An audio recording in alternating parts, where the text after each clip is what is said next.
Baik, bismillahirrahmanirrahim. Assalamualaikum warahmatullahi wabarakatuh. Sebelumnya, perkenalkan, saya atas nama Muhammad Nur Isra. Dan saya Dimas Rizky Anugrah. Di sini kami akan membahas mengenai apa sih itu public speaking. Selamat menyaksikan. Apa sih itu public speaking dan mengapa itu penting dipelajari? Ya, kalau berbicara tentang public speaking, menurut saya public speaking itu adalah seni berbicara ataupun kemampuan berbicara di depan umum yang bertujuan untuk menyampaikan informasi, memotivasi ataupun menginspirasi audiens. Nah, kalau mengapa public speaking itu penting sih? Karena public speaking ini, dengan kita menguasai public speaking ini, kita pasti akan mampu menyampaikan pendapat kita dengan di depan audiens dengan jelas dan tanpa terbata-bata. Nah, bagaimana sih cara mengatasi rasa gugup saat berbicara di depan umum? Cara mengatasi rasa gugup. Nah, kalau cara mengatasi rasa gugup itu, pertama perbanyak latihan dan artinya persiapan, lakukan persiapan yang matang. Dan pada saat berbicara di depan umum, usahakan mengatur nafas agar kita tidak merasa terbebani dan fokus pada materi. Maksudnya di sini kita fokus pada materi dan kita tidak fokus kepada diri kita sendiri. Artinya kita tidak fokus misalkan dalam hal kita saat penampilan di atas, kita pikir bahwa bagaimana penampilan, apakah penampilan sudah bagus atau tidak. Kita cuma fokus kepada apa yang ingin kita sampaikan. Apa saja elemen penting yang harus diperhatikan saat kita mempersiapkan presentasi atau pidato? Elemen penting untuk mempersiapkan presentasi atau pidato, menurut saya itu yang pertama yaitu audiens itu sendiri, dan yang kedua yaitu tujuan dari presentasi ataupun pidato tersebut, dan yang ketiga yaitu isi dari pidato ataupun presentasi tersebut, dan yang keempat yaitu struktur dari presentasi ataupun pidato tersebut, dan yang terakhir yaitu cara penyampaian kita terhadap presentasi ataupun pidato tersebut.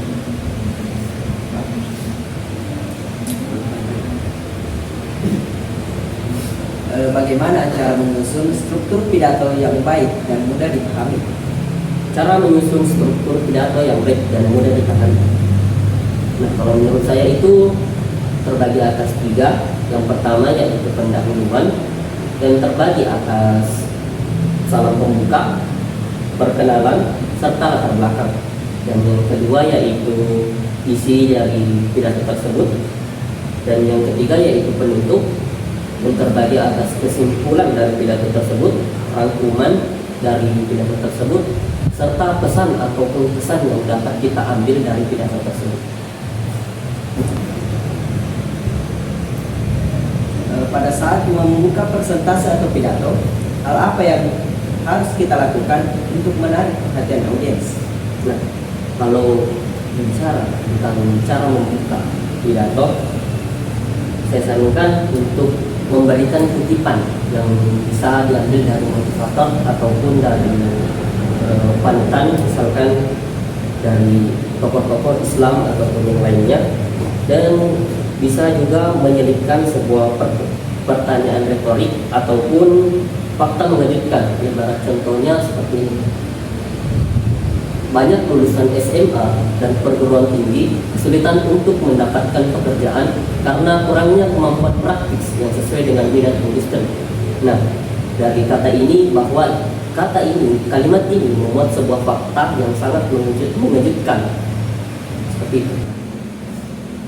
Bagaimana cara menjaga komunikasi nonverbal seperti kontak mata, ekspresi wajah, dan gestur tubuh saat berkomunikasi? Kalau cara menjaga, yang pertama yaitu kontak mata. Kalau berbicara tentang kontak mata, kita bisa mempertahankannya dengan cara berlatih, dengan pada saat kita berbicara, tatap lawan bicara kita secara langsung, tetapi jangan menatapnya terlalu lama, karena pastinya itu akan membuat kita gugup. Nah, pastikan kontak mata saat bicara dan mendengarkan. Dan yang kedua yaitu ekspresi wajah. Nah, usahakan ekspresi wajah saat kita melakukan public speaking dikondisikan apabila pembawaannya sedang kita, artinya materinya kayak happy senang-senang, makanya kita harus menggunakan ekspresi wajah yang tersenyum. Dan jikalau topiknya menegangkan, maka kita harus mengkondisikan ekspresi wajah kita juga. Dan yang ketiga yaitu gestur tubuh. Gestur tubuh ini artinya kita menggunakan bahasa tubuh yang dimana kita bisa menggunakan gerakan tangan yang alami, tetapi tentunya tidak berlebihan. Dalam hal ini hindari gerakan yang tidak perlu ataupun yang mengganggu, seperti itu. Nah, apa saja kesalahan umum yang sering dilakukan pemula dalam melakukan public speaking dan bagaimana cara menanggulangi hal tersebut?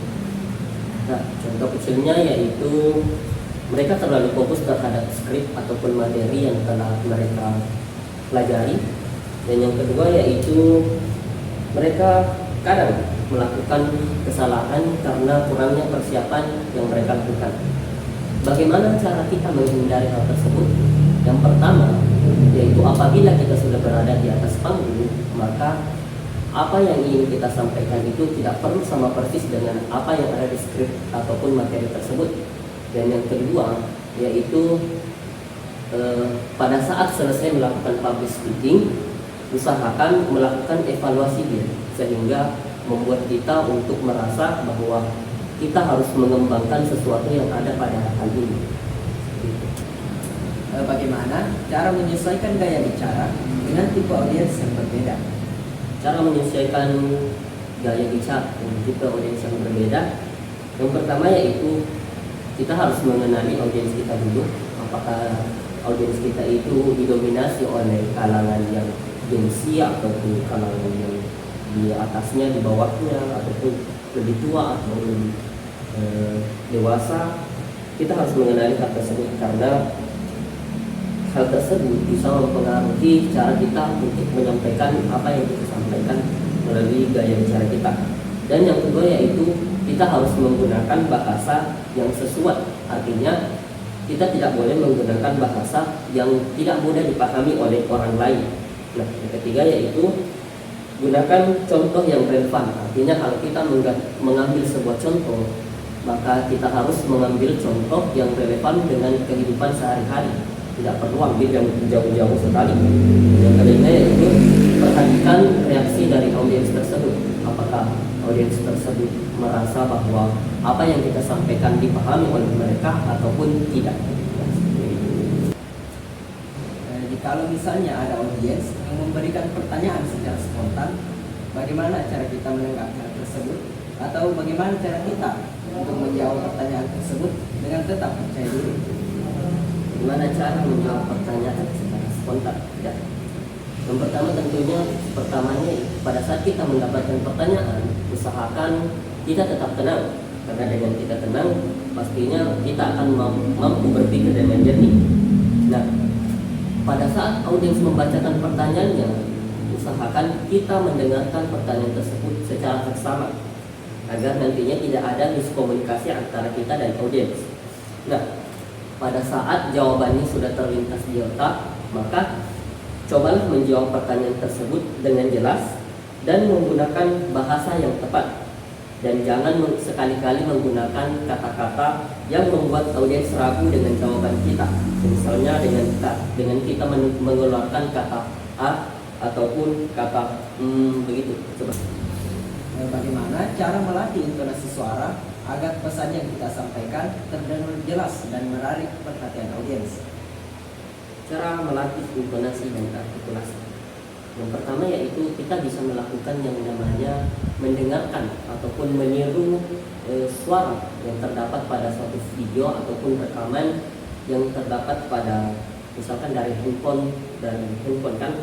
Terus kita bisa berlatih dengan membaca kalimat-kalimat yang terdapat pada dalam buku. Dari apa yang telah disampaikan tadi, dapat kita simpulkan bahwa public speaking adalah kemampuan yang penting untuk dikembangkan. Dengan memahami prinsip-prinsip dasar public speaking dan terus berlatih, kita bisa lebih percaya diri dan menjadi pembicara yang efektif. Terima kasih telah menyaksikan kami. Kami ucapkan wassalamualaikum warahmatullahi wabarakatuh.